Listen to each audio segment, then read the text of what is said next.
Terima kasih Anda masih bersama kami dalam Presisi Petang. Untuk mengetahui pantauan arus lalu lintas sore hari ini, kita segera bergabung dengan Brigadir Ingrid, anggota NTMC Korlantas Polri yang saat ini berada di Kalibata, Jakarta Selatan. Brigadir Ingrid, silakan dengan laporan Anda. Ya, langsung dari ruas Jalan Kalibata, tepatnya di Simpang Kalibata, Jakarta Selatan, kami informasikan kondisi arus lalu lintas sore hari ini sudah mulai cukup ramai dan seperti biasanya didominasi oleh kendaraan-kendaraan dari arah Pancoran yang akan mengarah ke Pasar Minggu. Saat ini terdapat antrian kendaraan menjelang traffic light berkisar 200 meter ke belakang dan selepasnya juga masih cukup ramai, cenderung tersendat.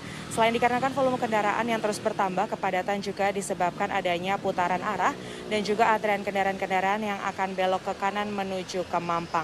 Peningkatan volume arus kendaraan yang akan menuju ke Pasar Minggu, Lenteng Agung, Depok, dan seterusnya masih akan terus berlangsung hingga pukul 20 malam nanti. Sedangkan untuk arus lalu lintas dari arah sebaliknya, yakni dari Pasar Minggu menuju ke Kalibata, saat ini masih cukup ramai dan tersendat hanya menjelang traffic light.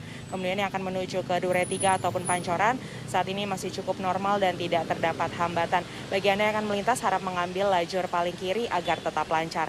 Selanjutnya untuk lalu lintas dari arah Kalibata menuju ke Pancoran tersendat menjelang traffic light dan yang akan menuju ke Pasar Minggu juga sudah mulai ramai. Kami ingatkan bagi Anda yang akan melintas di kawasan ini untuk lebih berhati-hati mengingat banyaknya ataupun angkutan umum dan juga bus Transjakarta yang juga melintas di kawasan ini. Tetap patuhi lajur Anda demi kelancaran bersama. Dan untuk diketahui masyarakat terkait asuransi SWDK LLJ atau sumbangan wajib dana kecelakaan lalu lintas, klaim asuransi tersebut hanya bisa dilakukan apabila resiko kecelakaan terjadi kepada peserta lalu lintas dan angkutan jalan. Klaim dana ini bisa dilakukan baik itu kecelakaan tunggal maupun kecelakaan ganda. Namun terhitung mulai tanggal 4 Oktober 2023, terdapat kriteria korban kecelakaan yang tidak mendapat santunan asuransi tersebut, yaitu apabila melakukan 6 pelanggaran lalu lintas, diantaranya melawan arus, tidak memiliki SIM, mengemudikan kendaraan bermotor yang dimodifikasi, menerobos palang pintu perlintasan kereta api, berkendara dengan tidak wajar untuk membuat konten, dan yang terakhir berkendara menggunakan kendaraan yang tidak terregistrasi atau tidak dilengkapi STCK. Untuk itu tetap patuhi peraturan berlalu lintas karena keselamatan Anda adalah yang utama. Untuk informasi lalu lintas lainnya silakan hubungi call center kami di 15669 atau SMS center di 9119. Demikian informasi yang dapat kami sampaikan langsung dari Kalibata. Brigadir Ingrid melaporkan kembali ke Ratu, silahkan. Baik, terima kasih Brigadir Ingrid atas laporan Anda. Selamat kembali bertugas.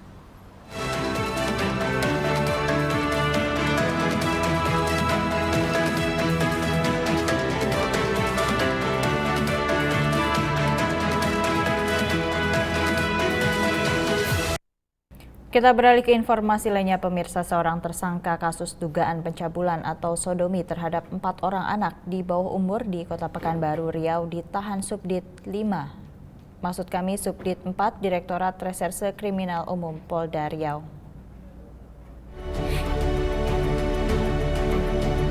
Dalam pengungkapan kasus pencabulan ini, Direktur Reserse Kriminal Umum Polda Riau, Kombes Pol Asep Darmawan mengatakan, tersangka berinisial IW belakangan sesuai pemeriksaan medis diketahui juga pernah menjadi korban sodomi. Fakta lain mengungkap, IW pernah ditahan dalam kasus pencurian dan baru bebas beberapa waktu lalu. Selain IW, polisi juga telah menetapkan 3 tersangka lainnya, yaitu R, ID, dan F. Namun ketiga tersangka ini tidak dilakukan penahanan karena pelaku masih di bawah umur. Sementara 4 korban yang masih duduk di bangku sekolah dasar ini adalah KEP, GYS, RS, dan VB. Peristiwa sodomi ini terjadi pada bulan April 2023 lalu di 4 lokasi berbeda. Lokasi pertama terjadi di rumah tersangka IW. Di tempat lain, para tersangka merekam aksi perbuatan cabul mereka menggunakan telepon seluler. Dalam kasus ini, polisi menjerat IW dengan pasal 82 ayat 1 Junto, pasal 76E ayat 4, Undang-Undang Nomor 17 Tahun 2016 tentang Perlindungan Anak, dengan ancaman paling singkat 5 tahun penjara dan paling lama 15 tahun penjara. Tim Humas Polda Riau melaporkan untuk Polri TV. Dalam rangka menyambut FIFA U17 World Cup 2023, Polda Jawa Timur telah melakukan berbagai persiapan pengamanan untuk mensukseskan gelaran yang pertama kali digelar di Indonesia ini, salah satunya Tactical Floor Game Operasi Aman Bacuya 2023 yang berlangsung pada hari Rabu 8 November 2023 di Gedung Mahameru Mapolda Jawa Timur.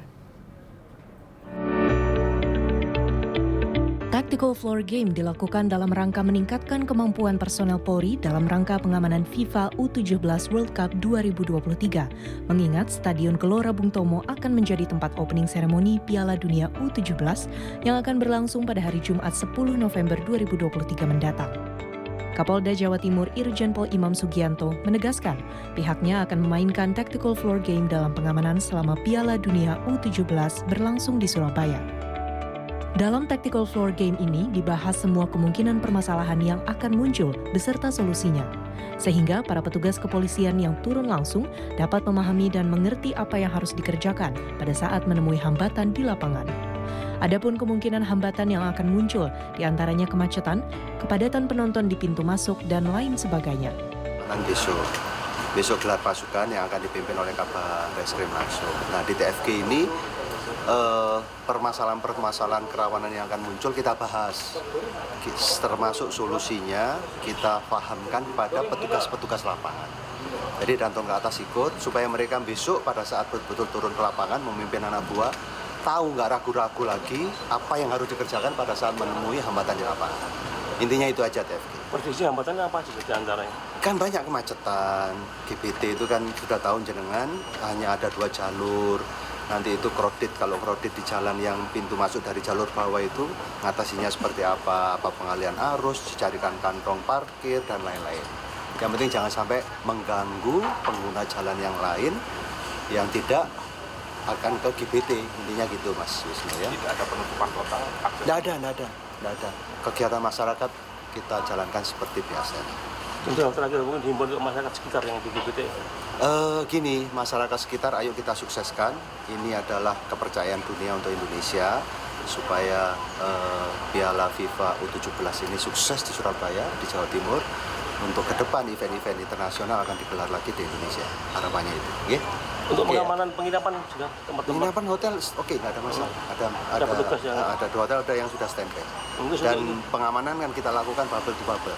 Jadi tidak ada kekhawatiran untuk para pemain, official, penonton dari asing itu betul-betul merasa nyaman dan aman. Terus supporter dari negara lain apa sudah masuk sini? Supporter sampai sekarang belum teridentifikasi, belum ada. Kapolda Jawa Timur Irjen Pol Imam Sugianto mengajak masyarakat sekitar untuk turut serta mensukseskan gelaran Piala Dunia U17 FIFA 2023 di Surabaya, Jawa Timur. Sebab ini adalah salah satu langkah ke depan untuk mengadakan event internasional lainnya di Indonesia. Tim Humas Polda Jawa Timur melaporkan untuk Polri TV. Tetaplah bersama kami, Presisi Petang akan segera kembali.